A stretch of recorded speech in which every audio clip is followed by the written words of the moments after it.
Hello. The State Advisory Services, a division of the State Board of Accounts which promotes enterprise best practices and provides advisory services to state agencies, has created this presentation for creating fraud awareness among state employees. We have based our presentation on the latest annual Report to the Nations released by the Association of Certified Fraud Examiners. Fraud is any activity that relies on deception to achieve a gain. Fraud becomes a crime when it is a knowing misrepresentation of the truth or concealment of a material fact to induce another to act to his or her detriment, according to the Black's Law Dictionary. In other words, if you lie to deprive a person or organization of their money or property, you're committing fraud. Fraud occurs in three categories. It could be against individuals, that is, when a single person is targeted by a fraudster. It could be internal organizational fraud, that's also known as occupational fraud, and that will be our main focus.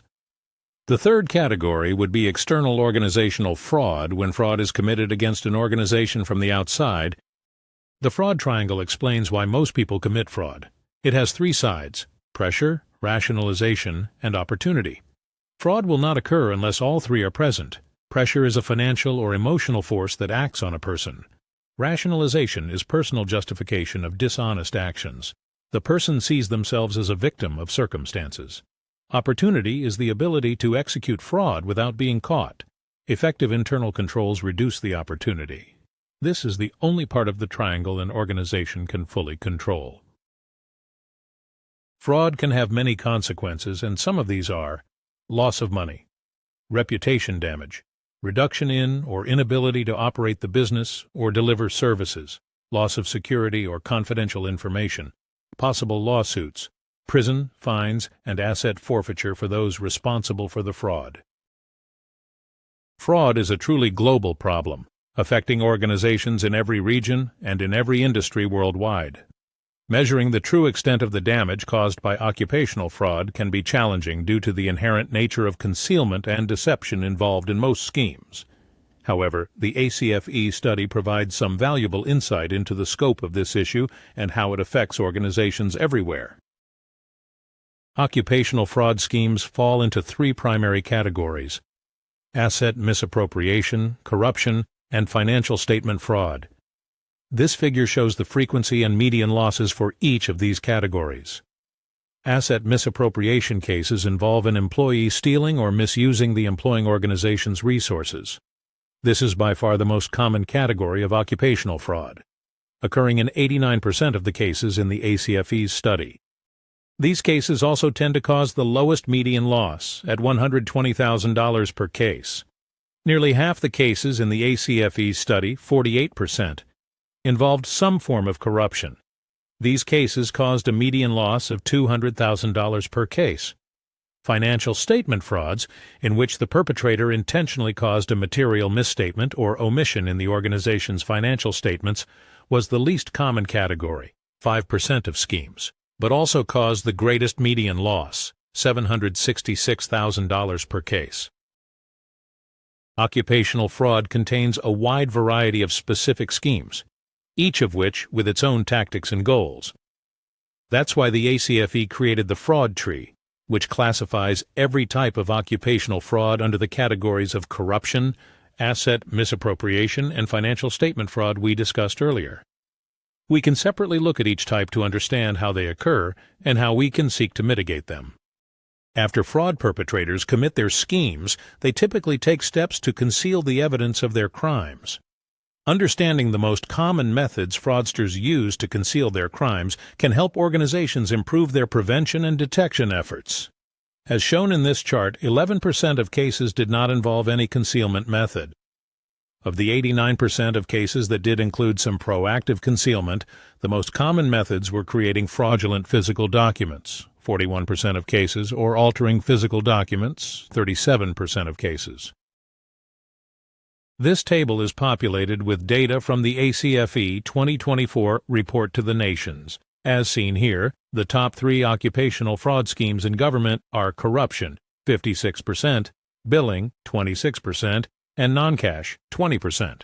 Billing and non-cash are defined as follows: Billing, when the employer issues a payment because the employee has submitted invoices for fictitious goods or services, inflated invoices, or invoices for personal purchases. Non-cash, where the employee steals or misuses non-cash assets of the organization. For example, stealing inventory, stealing or misuse of confidential information. Providing fraud awareness training to staff at all levels of an organization is a vital part of a comprehensive anti-fraud program. The ACFE's study shows that training employees, managers, and executives about the risks and costs of fraud can help reduce fraud losses and ensure frauds are caught more quickly. Tips, too, are twice as likely to come from employees who received fraud training as from employees who did not. Fraudsters commonly display distinct behaviors that can serve as warning signs of their misdeeds. Organizations can improve their anti-fraud programs by taking these behavioral red flags into consideration when designing and implementing fraud prevention and detection measures. Living beyond their means, those facing some financial difficulty, or those with unusually close association with vendors or customers are prominent warning signs. Fraud involving corruption is seen at all levels of government, but most common at the national level, as much as 65% of cases compared to 51% at state level and 40% at local level. It is usually detected through tips in 44% of cases. Internal audit reveals 18%, and management reviews another 11%, highlighting their importance. It is also notable that government organizations are much more likely to refer cases to law enforcement for criminal prosecution than other organization types as shown here. Understanding the factors that led to a fraud's occurrence can assist organizations in strengthening their anti-fraud program to protect against future frauds. This graph shows that the most common contributor to the frauds was a lack of internal controls, 32%, followed by an override of existing internal controls, 19%. This means that more than half of the cases occurred due to an insufficient system of internal controls. Lack of management review and lack of competent personnel in oversight roles are also significant reasons, totaling about 30%. So 80% of the cases can be addressed. This table comes from the ACFE 2024 report to the nations and shows common fraud controls and their effectiveness in reducing the amount lost in fraud. As seen here, the controls that caused the largest reduction in the amount lost in fraud were surprise audits and management review. Audits of financial statements and proactive data monitoring with analytics will also help. Significant here are also creating fraud training for employees and their managers and establishing a hotline for reporting any suspicions about possible fraud to an internal audit function. The clear message to take from all this information is that anti-fraud controls can help immensely. The presence of these will lower fraud losses and lead to quicker fraud detection. Internal controls clearly address more than half of the fraud cases. Following a fraud occurrence, 82% of organizations modified their controls, and 95% of these measures are expected to be effective in stemming future occurrences. A hopeful sign indeed. ACFE has suggested an ongoing comprehensive fraud risk management process. It consists of the following 5 steps. Establish a fraud risk management policy as part of organizational governance. Perform comprehensive fraud risk assessments. Select, develop, and deploy preventive and detective fraud control activities. Establish a fraud reporting process and coordinated approach to investigation and corrective action, including analyzing and remediating root causes, and lastly, monitor the fraud risk management process, report results, and improve the process. What then can you do? After what you just learned, make sure, when you see something you think is wrong, do say something about it to your supervisor and even co-workers. Reach out to the state advisory services to help you understand fraud concepts with greater clarity. Share this information with your co-workers and colleagues to spread fraud awareness in your agency. Help in establishing a strong, vigilant environment in your agency.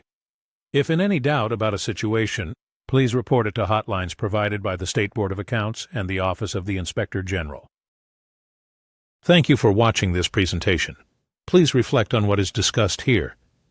If you have any questions, please feel free to reach out to the Indiana State Board of Accounts. Help us in our efforts to eliminate fraud in our organizations. We gratefully acknowledge resources provided on the website of the Association of Certified Fraud Examiners.